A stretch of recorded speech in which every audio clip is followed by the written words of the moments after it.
Na ukienda kwa uchaguzi kuna uwezekano kwamba watashindwa ama watashinda. Lazima tu kuwa na possibility inside your head, lazima uelewe hiyo. Lakini ukisema kwa lazima nishinde, then why do we have elections? And ndipo tunaambia Ruto kwamba aanze kujua kwamba unaweza kuwa president, and the moment you subject yourself to an election, kuna possibility utaanguka kura. Hiyo tu iko tu juu tu namna hiyo. Kama hataki kuanguka bado aseme mambo ya katiba tuweke chini, yeye atawale tu. But as long as anatafuta kura, naona anaenda Kisii, anaenda wapi, jana alikuwa Busia, anatafuta, mbona anatafuta kura? Kwa sababu anajua yeye hata kama anaongea, anajua ndani yake kwamba anaweza kuanguka kura. Na sisi ile coalition ambayo tumetengeneza, na mimi ningependa watu wetu muelewe vizuri. Wabukuzi wakisema natembea lazima akuwe president. Wakikuyu waseme kwamba Rigiji lazima. Wakamba waseme lazima Kalonzo. Wakisi lazima mseme lazima ni Matiang'i. Kule kwa Jolo kule waseme lazima labda ni Orengo sio ama nani huko. Tunarudi kwa mambo ambayo ilikuwa inafanyika 1992. Ambayo tulikuwa na viongozi wetu wazuri kweli kweli. Lakini wanasimama wote kuwa marais, wanagawa kura zote. Moja anashinda na 33% anakuwa president. Unajua wakati huo kulikuwa na namba ya 50+1, ilikuwa simple majority.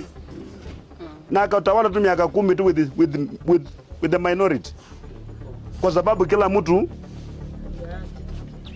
mtu anajitakia. Naongea mambo ya multiparty, alikuwa 10 years kwa multiparty. Ile nyingine ilikuwa ni KANU tu, ilikuwa tu ni KANU tu. Hata hakuanga na opponent.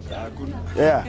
Lakini ingine ya from 1992 tulimwachia tu miaka 10. Kwa sababu ya kungangana. Watu wetu hataki twende hapo. Because at the end of the day tutaanguka kura.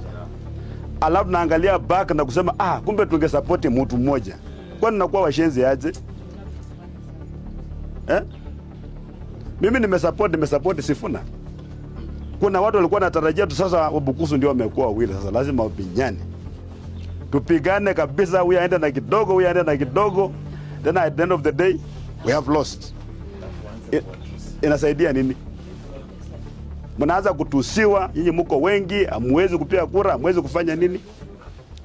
Lakini sasa hizi vile Ruto ameongoza Kenya, sisi kwa upinzani tuko unajua nafikiri kwamba tutagawanyika. Tuko united. Tukijaribu kupasuka hivi,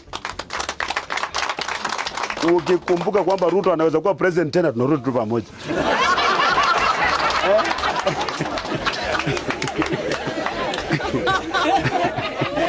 Maana akishinda atakuwa anatufinya, ataanza na Matiang'i atafinya, atakuja kwangu atafinya, hata huyu atafinywa separately.